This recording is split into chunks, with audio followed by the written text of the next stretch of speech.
Hey friends, welcome back to Mustard Seed Homesteading. And if you're new to my channel, my name is Megan and I'm very glad that you decided to stop by. What I thought would be a great idea is to share with you all what I do with my GreenStalks when they are not being used. Plus, I want to share a few things that are essential for me when it comes to my GreenStalks. So let's get started.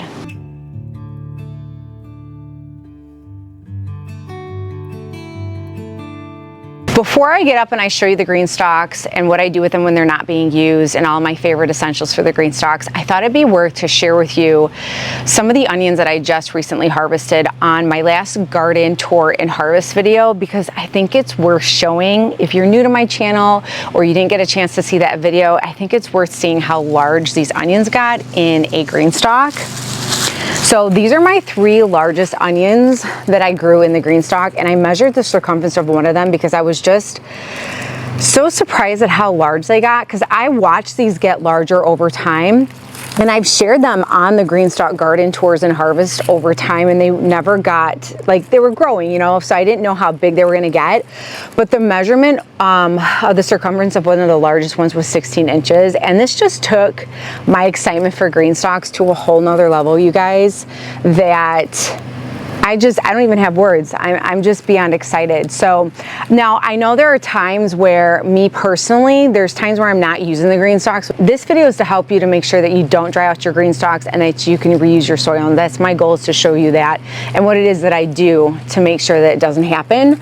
But before I did that, I just had to show this to you because, you guys, this is pretty amazing. I mean, it really is quite amazing that you can grow onions this size. Now, there were other onions that were smaller, but to me, between the large and the small, it's perfect. I love it.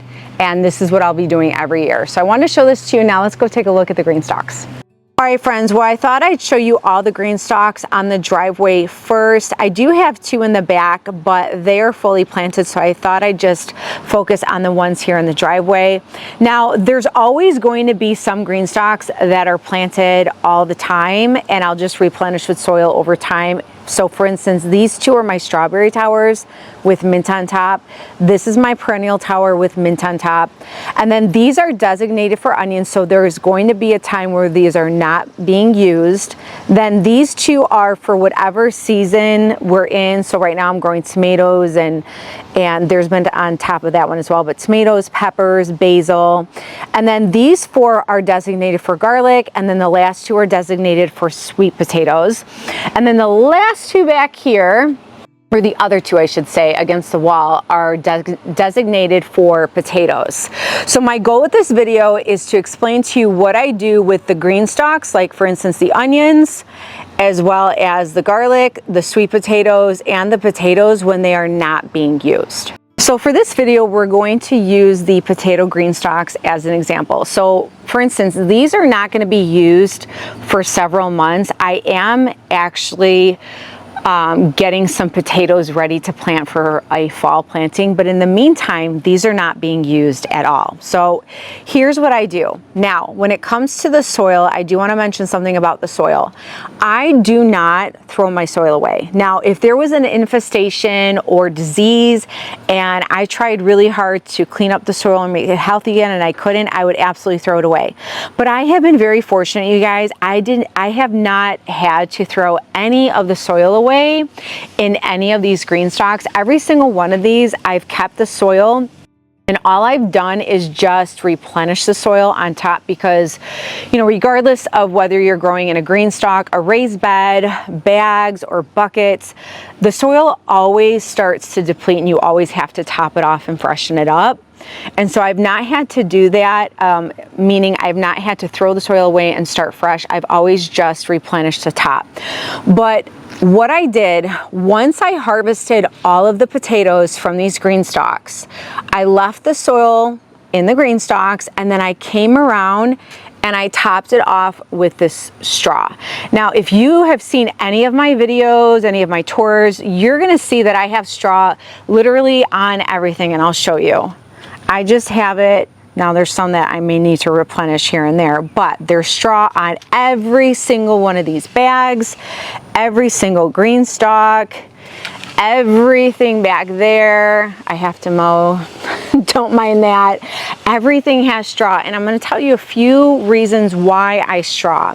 One, during the hot summer, it keeps the soil cool, and during the winter, it keeps it warm. The other thing is when you get a hard rain or there's a storm, instead of that water pounding on that soil, because I've had that happen, and there's soil that will just splat on the back of the tier over here. It protects the soil from pretty much depleting and splashing everywhere or coming out of here.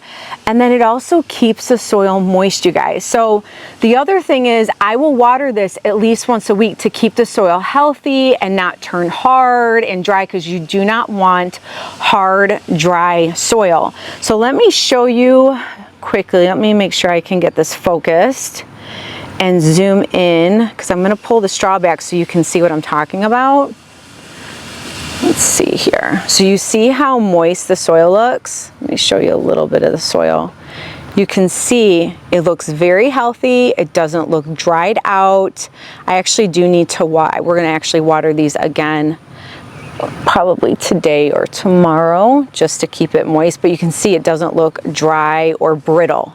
That's the thing, is when soil just sits there and it's not watered or taken care of, it gets really brittle, and that's what I don't want to happen with my green stalks.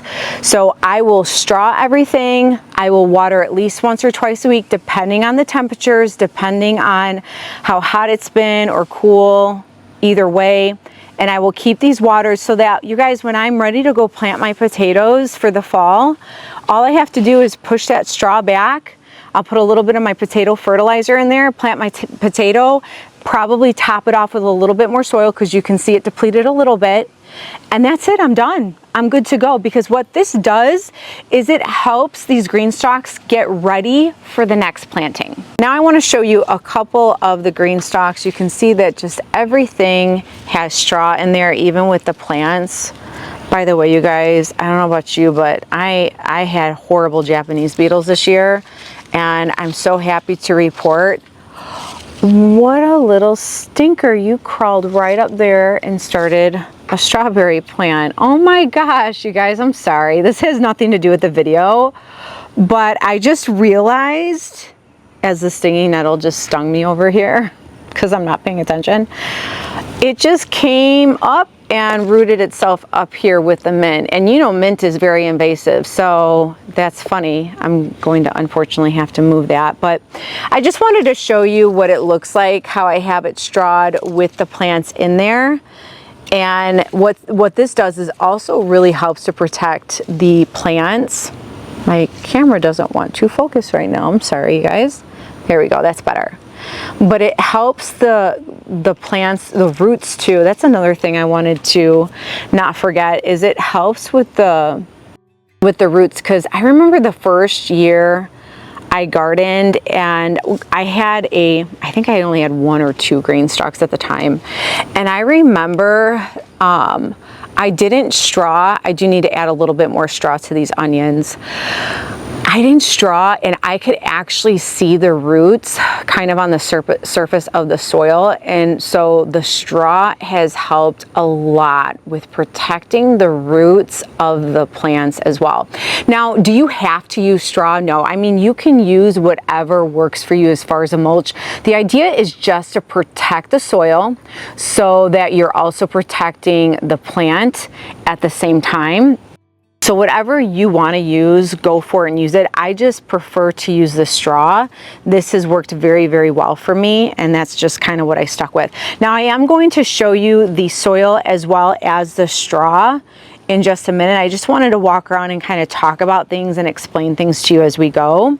Now, these right here are onions and shallots. Now, if you saw one of my GreenStalk garden tour and harvest, I had a tray of starts that I started, I want to say in February, you guys, and I thought they were not going to make it, but because I was so busy, I didn't even have time to throw the starts away in those trays.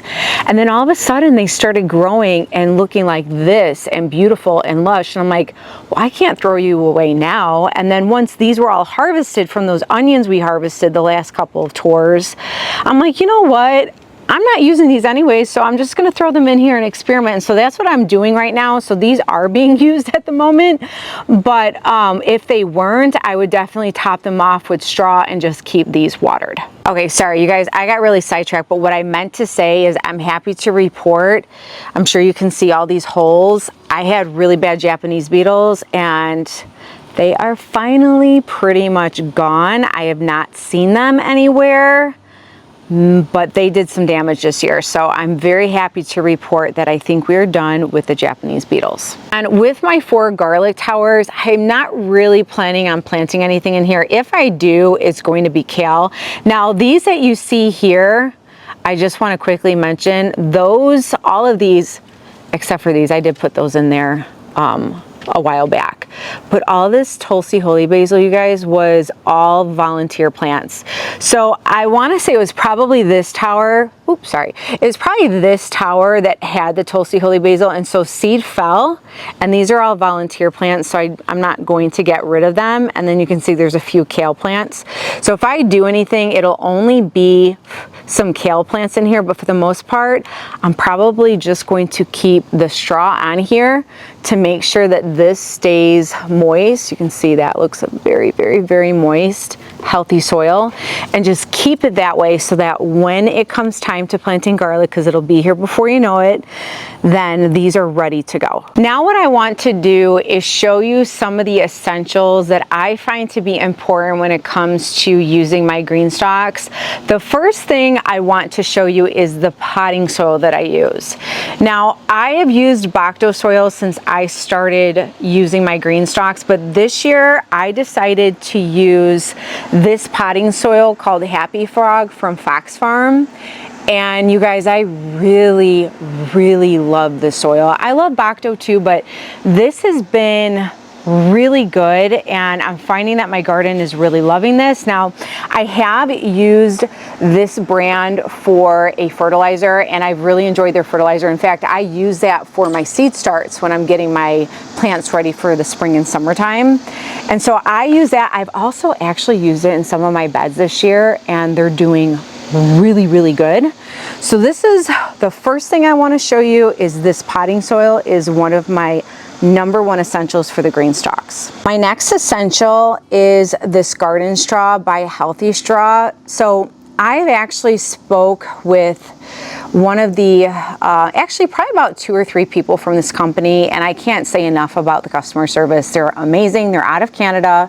I'm not an affiliate. I just absolutely love this product. I have used this in my garden pretty much the entire time I garden, except maybe that first year here in Alabama, because, you know, being a new gardener, you just don't know everything. But I use this on everything, you guys, and I absolutely love it. Now, I will say the only thing you have to be careful when you are using straw, and this is kind of with any straw or certain type of mulches, depending on what you get. I'll get, you know, some weed seeds, but you guys, when I tell you it is so minimal with this, and it's so easy to just pull out if you're in your garden once in a while, you just pull it out. It is nowhere near a pain where I wouldn't keep using it. It's very minimal, at least in my opinion and in my experience. It's not that much. So this is another essential, is the garden straw. Another essential that you probably wouldn't think of is this skinny scrubber. Now these tubes, they go at the very bottom of the GreenStalks for the water, the excess water to, you know, to flow out when you water the GreenStalks. And so I've actually had this scrubber for a long time. I bought it, I think maybe from Walmart. So if I find something similar on Amazon or something, I'll link it below. But what I did was I soaked these tubes for a couple of days in a 5-gallon bucket with soap and water. And then I used a scrubber to clean the rest of the tube on the inside because it was really, really dirty. So for me, this has become another essential for my GreenStalks. A few more essentials that I do want to share with you all are definitely the trellises. I absolutely love the trellises that GreenStalk has. This one in particular, I love because it's for vining plants. So for instance, these are all of my sweet potatoes, and I will use this to vine the sweet potato vines around it so that they're not dragging on the floor, because it just becomes a huge mess when they're on the floor. So for me, these trellises are definitely an essential in my GreenStalk garden.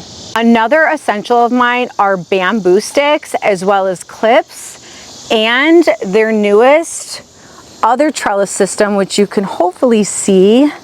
It goes into the pocket, and then it comes over to help support plants that are leaning over. So for instance, you can see this tomato plant is getting support from that trellis, and that's become a newer essential for my GreenStalk garden because this helps support. And then, as I was mentioning before, the bamboo stick is another great way to support your plants in the GreenStalk with a few clips, whether it's tomato clips, or I've also used some other type of clips, just some garden clips. And this has helped with the support because a lot of times in my GreenStalks, obviously you're gonna have plants that will want to tend to spill over or lean over, and they're going to need support. And so for me, bamboo sticks, their newest trellis, as well as the other one that I showed you, are major essentials when it comes to my GreenStalk garden.